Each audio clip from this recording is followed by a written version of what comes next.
The White House says President Obama has called the Ugandan president, and the FBI is assisting in the investigation of 3 deadly bombings that rocked the African country's capital city yesterday. At least 74 people are confirmed dead. More than 70 are wounded in the attacks, which targeted 2 locations where crowds were simply watching the World Cup final.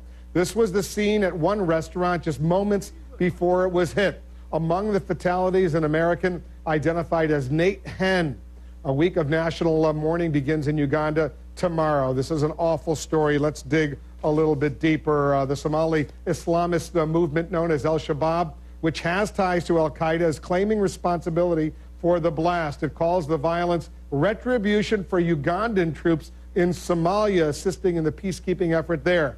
Let's get some more on these deadly attacks. Joining us, our national security contributor, Fran Townsend. She was the Homeland Security Advisor to President Bush. She worked in the Justice Department during the Clinton administration. What do we know, Fran, about Al-Shabaab?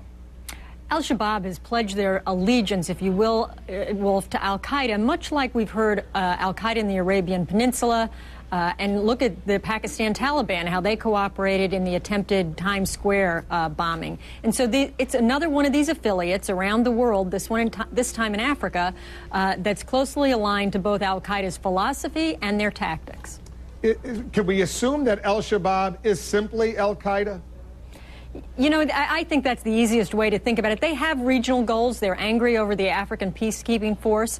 And this is an attempt to intimidate both, not only Uganda, but, you know, last Friday, Wolf, a commander from Al-Shabaab threatened not only Uganda, but Burundi. And so I think we need to watch what's going on in Burundi and be talking to that government about what steps they're taking to protect themselves. This was the first time that Al-Shabaab, per se, launched an attack outside of Somalia. How worried should folks be that this is only just the beginning?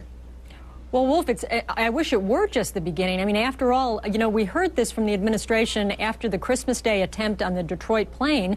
Al-Qaeda in the Arabian Peninsula, that we were all surprised that they acted outside their region when they attempted that bombing.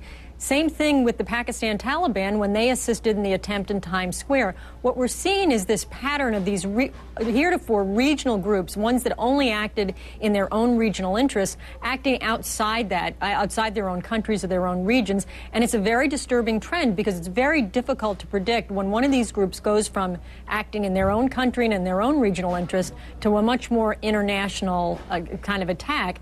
But I will tell you, as you see these groups align themselves publicly with Al-Qaeda, that may be the only warning signal we're going to get. Where do they get their money?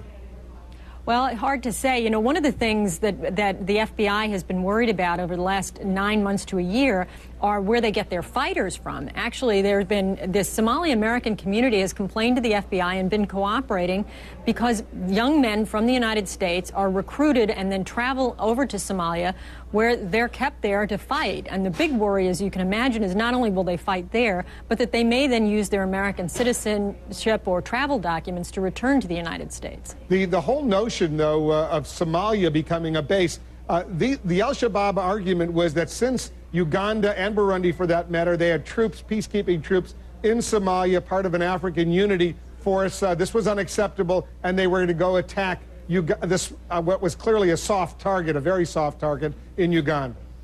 That's right, Wolf. You know, Somalia has been sort of an unstable hotbed for many years. I mean, I can remember going back to the time in 1998 of the East Africa Embassy bombing. We worried then about cells in Somalia that would cross over into Kenya. So Somalia has been sort of a hot spot in Africa where we worried about Al-Qaeda and its affiliates. And this is just the most recent example of why. All right, we're going to stay on top of this story as well. Thanks very much, Fran, for that. Thanks, Wolf.